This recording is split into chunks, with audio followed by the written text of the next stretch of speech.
Les gens ont toujours l'habitude de vouloir critiquer la Russie, disant que la Russie c'est un pays difficile, c'est un pays raciste, c'est un pays qui appartient aux Russes, c'est un pays où la monnaie est très faible, c'est un pays où les gens ne sont pas sympas, c'est un pays où les Russes sont vraiment hypocrites, c'est un pays où les Russes n'aiment pas les Noirs, c'est un pays où il y a tant de choses qui racontent sur la Russie. Mais je tiens à vous rappeler, la Russie a aussi des avantages. Elle n'a pas que des inconvénients comme on aime le raconter. Alors c'est bien vrai et c'est purement vrai, la Russie c'est un pays vraiment difficile. Là je ne dis pas le contraire et tous les autres pays dans le monde entier sont des pays difficiles. Le seul pays où on peut avoir des facilités, c'est nos pays d'origine. Alors si on s'est décidé de quitter nos pays d'origine pour venir se chercher à l'étranger, alors il faut assumer ce qui va se passer dans ces pays. On ne doit pas attendre à voir le tapis rouge défiler à nos pieds. Non, si tu as le respect, c'est le plus important. Donc arrêtons de penser que la Russie est toujours difficile. La Russie, non seulement d'être difficile, c'est aussi un pays qui a aussi beaucoup d'opportunités quand tu sais les saisir, quand tu as aussi un mindset développé. Alors si cette thématique t'intéresse, n'oublie pas de t'abonner, de liker. On se prend tout de suite derrière ça.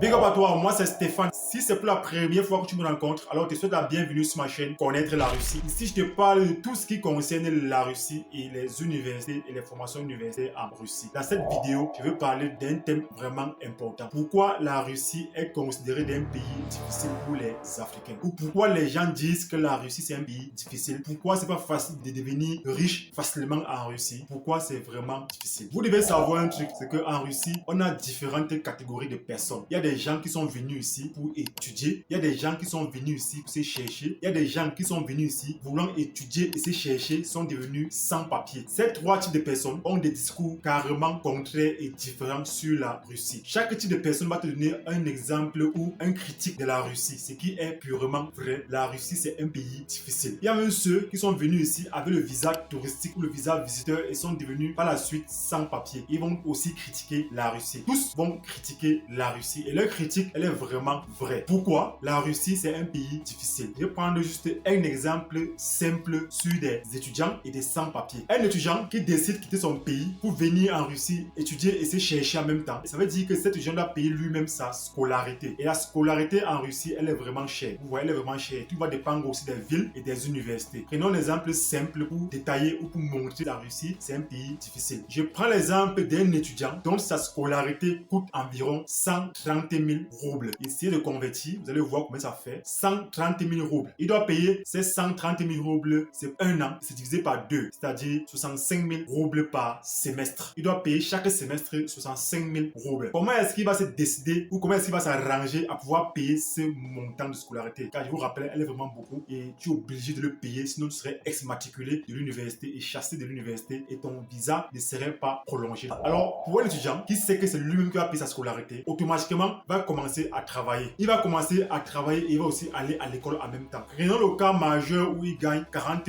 ou 45 000 roubles par mois. C'est-à-dire, il va à l'école et la nuit, il va travailler. Prenons le cas donc où il gagne environ 45 000 roubles par mois et faisons les calculs avec ces 45 000 roubles. Vous allez voir pourquoi c'est vraiment difficile de s'en sortir en Russie, même quand tu travailles et surtout quand tu es encore étudiant. C'est vraiment difficile. Là, ce n'est que la scolarité. Je n'ai pas dit, ici, il n'y a pas les charges universitaires, c'est-à-dire la résidence universitaire, l'assurance médicale et consorts. Un étudiant qui paye sa scolarité 130 000 roubles l'année, il est censé payer cette scolarité en 2 fois, c'est-à-dire 65 000 roubles par semestre. Il a un travail où il gagne environ 45 000 roubles. Ah, c'est 45 000 roubles pour une personne qui va vraiment à l'école, qui est aussi dans une bonne ville. Il gagne 45 000 roubles par mois, sachant qu'il travaille le plus la nuit qu'en journée, car il doit aller à l'école. Un étudiant qui gagne 45 000 roubles, sa première charge, c'est quoi? C'est de payer d'abord sa nourriture. J'estime la nourriture dans une telle ville à 10 000 roubles par mois, c'est-à-dire 2500 roubles par semaine. Donc, en un mois, il dépense environ 10 000 roubles pour sa nourriture. La deuxième dépense passe sur son foyer universitaire. Le foyer universitaire, il dépense environ 2 000 roubles par mois. Son transport estimé à 3 000 roubles par mois. Là, on est déjà à 15 000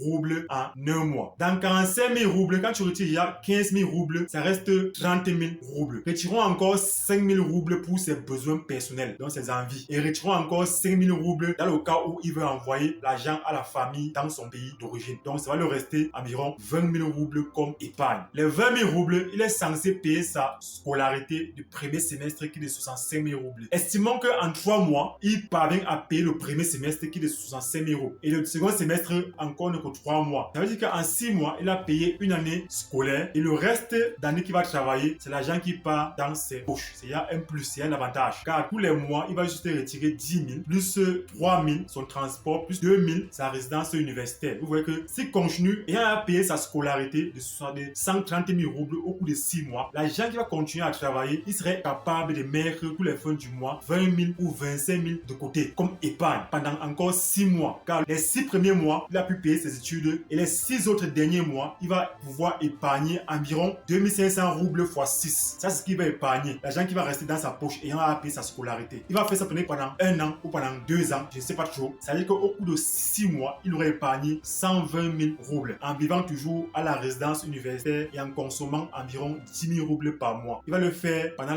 la première année ou la deuxième année encore, il va le faire. Il aurait beaucoup d'épargne. Il va se retrouver en train de payer son école facilement et de pouvoir aller vraiment à l'école et aller faire vraiment son travail. Mais est-ce que c'est pas dans la tête des Africains? Qu'est-ce qu'ils vont faire? Ils vont se dire, comme j'ai beaucoup d'argent, alors je vais chercher la liberté de jouir de mon argent ou de ma vie comme je veux. Ce qu'il va faire souvent, c'est quoi? Il va aller chercher à prendre l'appartement. C'est là où il gâte le système qu'il avait à construire ou il a mis sur place. Le fait des gens qui partent en appartement, là, les charges vont encore augmenter et l'argent qu'il épargnait va soit tout disparaître. Il n'aurait plus les possibilités d'épargner facilement. Pourquoi est-ce qu'il prend l'appartement? C'est à cause de la liberté qu'il veut. Car quand tu as la résidence universitaire, il y a certaines libertés, il y a certaines choses que tu ne peux pas faire. Amener les femmes, voir à l'école ou avoir des visites n'importe comment, c'est carrément interdit. Maintenant, vu qu'il travaille, il a l'argent, il est propre, il est chaud, il est beau, il est élégant, il veut s'émanciper, il va avoir une femme, il va avoir une copine. Alors, vu qu'il ne peut pas amener la copine ou sa femme au foyer, la femme va parfois même le contraindre de chercher l'appartement. Car prendre l'appartement pour 24 heures, qui coûte parfois 1500 ou 2000 roubles par jour, pour 24 heures, pour lui c'est beaucoup. Alors, il serait poussé à aller prendre un appartement pour faire ces choses. Il va aller prendre un appartement malgré lui ou parce qu'il veut aussi la liberté. Prendre un appartement à moins de 10 000 roubles par mois. Avec les charges, en hiver, il peut monter même à 15 000 roubles le mois. En été, il peut être à 13 000 roubles le mois. Ça veut dire quoi? Quand il travaillait ses 45 000 roubles, il parvenait à épargner 20 000 roubles. Maintenant, si il va sortir maintenant tous les fins du mois, retirer 15 000 roubles pour pouvoir payer son appartement. Il va maintenant épargner 5 000 roubles au lieu de 25 ou 20 000 roubles comme auparavant. Et non seulement quand il part en appartement, il y a encore les besoins et les charges qui vont s'augmenter. Il va chercher à avoir une copine russe. Quand tu as une copine russe, tu es obligé de prendre soin, tu es obligé de veiller sur elle et parfois tu as de l'argent pour faire certains achats ou certaines courses. Ses envies, tu vas payer ses envies. Donc, il y a des dépenses qui vont aller au-delà même encore de ton salaire. Là maintenant, en ce moment-là, quand tu as gagné même 45 000 roubles, ça va devenir très petit car tes charges ont augmenté. Les amis, c'est dans ça que se retrouvent beaucoup d'Africains en Russie. Qu'on ne vous mentez pas. Un Africain qui ne s'en sort pas en Russie, surtout un étudiant, demandez-lui quelle est la cause, demandez où il vit. S'il vit en appartement, c'est d'abord là le problème. Ils ont souvent des très bons salaires, mais le fait que tu vis en appartement, tout ton argent ou la grande partie de ton argent va aller d'abord sur l'appartement. Et la deuxième cause, c'est quoi? Ce sont les responsabilités dans le pays, ce qui est une bonne chose, ce n'est pas mauvaise, car veiller ou prendre soin de sa famille, c'est normal. Donc, les deux charges-ci vont faire à ce qu'il va travailler 1 an, 2 ans, 3 ans, 4 ans, 5 ans en Russie, juste pour prendre soin de lui et de prendre soin de sa famille. Alors, ces genres de personnes viendront vous dire que la Russie, c'est un pays difficile. Car, à la base, ils avaient tout pour réussir. Juste le fait qu'ils ont pris un appartement, c'est là où tout a merdé. Le fait qu'ils ont aussi des responsabilités familiales ou des obligations dans leur pays d'origine, ça va encore empirer les choses. Alors, c'est pourquoi, en ce moment-là, la Russie devient un pays difficile. Car, tout l'argent que tu vas travailler, tu seras obligé de dépenser non seulement sur toi, et tu vas encore dépenser sur ta famille laissée encore au pays. Alors, tu vas travailler pendant 1 an, 2 ans, 3 ans, 4 ans, 5 ans, 6 ans, même après avoir fini tes études, tu vas te retrouver encore à continuer à vivre les mêmes charges. Vu que l'école ne serait plus là, mais tu t'es emprisonné dans un système où t'en sortir ne serait plus facile, à part si tu as vraiment une bonne éducation financière ou tu as pris une formation dans les finances pour t'en sortir. C'est dans ça que se retrouvent beaucoup d'Africains qui ne s'en sortent pas. Voilà la cause. Donc arrêtons de penser que la Russie c'est un peu difficile. C'est d'abord nous la faute. Quand tu as une mauvaise gestion de tes finances, alors tu ne peux que critiquer, tu ne peux que crier que c'est difficile et c'est tout à fait normal. Alors à ce moment-là, la Russie devient un pays difficile car tu ne parviens plus à épargner facilement l'argent car c'est toi qui étais responsable de cela. Mais je ne peux pas en vouloir les gens qui ont une telle vie car parfois les résidences universitaires sont vraiment pitoyables, très sales et ne donnent même pas l'envie de vivre là-bas. Alors tu as envie rapidement après avoir trouvé un travail de déménager, aller prendre un appartement. Alors ce n'est pas la faute parfois à ces étudiants de partir en appartement, mais juste parce qu'ils n'ont pas le choix. Mais même étant en appartement, est-ce que ça veut dire c'est pour autant qu'ils vont justifier leur leur intelligence financière ou la façon de pouvoir gérer l'argent. Non. Même étant en appartement, si tu as de bonnes stratégies, tu as un bon mindset, tu peux toujours économiser l'argent et faire même des investissements dans ton pays. Oui, c'est possible. Maintenant, prenons le deuxième cas majeur. Les gens qui sont venus ici se chercher, c'est-à-dire les gens qui sont venus ici avec le visa touristique, visa visiteur, ou qui venaient ici là pour traverser, ils sont calés, ils sont devenus sans papier. Eux encore, ce serait plus pire. Pourquoi? Pour eux encore, c'est plus difficile, car ils vont passer le temps à jouer le bandit police ou de jouer le chat et la souris avec les autorités russes. Car quand tu deviens sans papier, la Russie ne t'offre plus aucune opportunité, ou la Russie te ferme la porte ou les accès en tout et surtout. Tu ne peux plus rien faire facilement quand tu deviens sans papier. À l'heure là, que devenir sans papier en Russie, vaut mieux encore rester dans son pays. Donc, si vous voulez savoir ou comprendre la Russie ou connaître la Russie de la bouche des sans-papiers en Russie, ils ne peuvent que vous parler du mal de la Russie ou critiquer la Russie. C'est tout à fait normal. Je ne suis pas ici dans ma vidéo en train de dire que la Russie c'est un bon pays. Aucun pays n'est bon, aucun pays n'est mauvais. Tout dépend de la personne, tout dépend de la mentalité et tout dépend de ton mindset. Tu peux t'en sortir partout. Tu peux devenir riche partout. C'est à toi de développer des stratégies afin de t'en sortir ou de te développer et de saisir ces opportunités, les opportunités qui se trouvent dans chacun de ces pays. La Russie n'a pas que des inconvénients. La Russie, bien que des inconvénients, elle peut aussi avoir des avantages, mais tout va dépendre, je dis encore, de la personne. Il y a des Africains qui s'en sortent parfaitement en Russie. Il y a des Africains aussi qui ne s'en sortent pas. Quelle est la différence entre les deux? Même pour avoir un job officiel, si tu n'as pas les papiers, ça devient compliqué. Même pour avoir un appartement, si tu n'as pas les papiers, si tu n'es pas en règle, ça devient compliqué. Même pour avoir beaucoup de choses, si tu n'es pas en règle avec le pays, ça va être compliqué. Ils seront toujours obligés de passer par des personnes pour avoir certains services. Ces personnes par qui ils passent vont souvent les arnaquer, vont souvent les faire payer leurs services, vont souvent abuser d'eux. Dans ça que se retrouvent beaucoup de sans-papiers. Ils sont parfois pourchassés par la police ou par les autorités. Alors une personne qui sait d'où il vient, alors va faire tout et tout pour ne pas se faire déporter dans son pays d'origine. Alors venir en Russie, devenir sans papier devient encore très compliqué. C'est mieux de venir ici avec son visa étudiant, faire tes études normalement, après changer de statut de façon officielle, que de venir ici, de venir avec un visa touristique, un visa travailleur ou un visa visiteur, disant qu'on va changer de statut. Visa touristique, visa visiteur ou visa travailleur, il ne te permet pas de changer de statut. Le visa travailleur qu'on parle, c'est un visa de travailleur qualifié. Donc, il faut donc savoir un truc, c'est que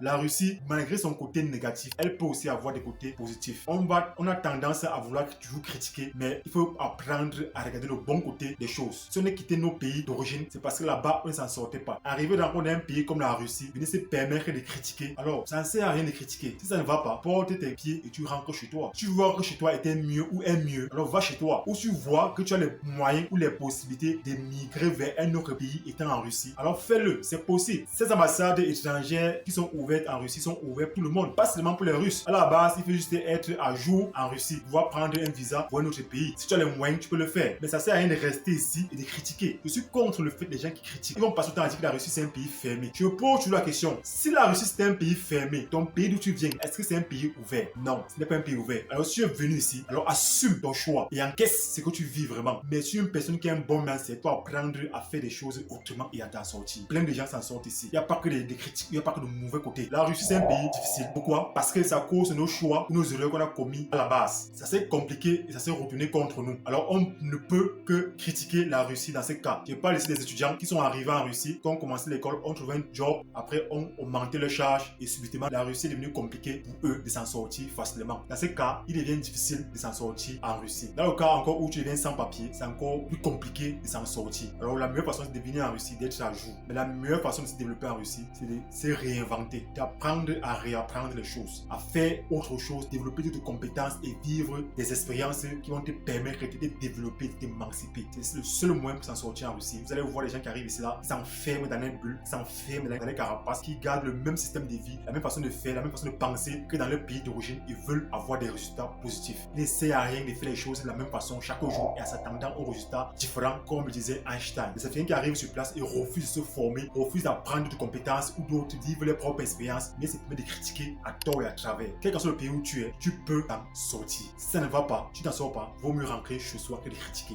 Ne découragez pas ceux qui pouvaient venir ici et faire des choses. Ne les décourageons pas. Tout ce que tu peux faire, c'est de montrer le bon côté de la chose et le mauvais côté. Alors c'est à lui de faire son choix. S'il voit que la Russie est bon pour lui, il n'a qu'à venir. Moi, je ne dirais jamais à quelqu'un de ne pas venir en Russie. Je vais juste lui parler des bons côtés et des mauvais côtés. Ce serait à lui de faire son choix. S'il voit que ça peut l'aller, alors il n'a qu'à venir. Mais si tu es très mal placé pour juger un pays, si tu es très mal placé pour faire un choix de pays pour une personne, si tu es très mal placé pour le faire, car chacun n'a pas la même étoile, chacun n'a pas la même chance. Alors évitons de décourager les gens qui peuvent venir s'en sortir, mais on peut s'en sortir partout. Tout va dépendre de la personne, tout va dépendre de la personnalité. Alors, tout ce que tu as fait, concentre-toi sur toi, développe-toi, apprends à réapprendre et va de l'avant. C'était tout pour ma vidéo. Si t'es intéressé, je te dis encore merci de t'abonner, de liker et de partager. Rendez-vous à la prochaine pour une autre vidéo. Big up.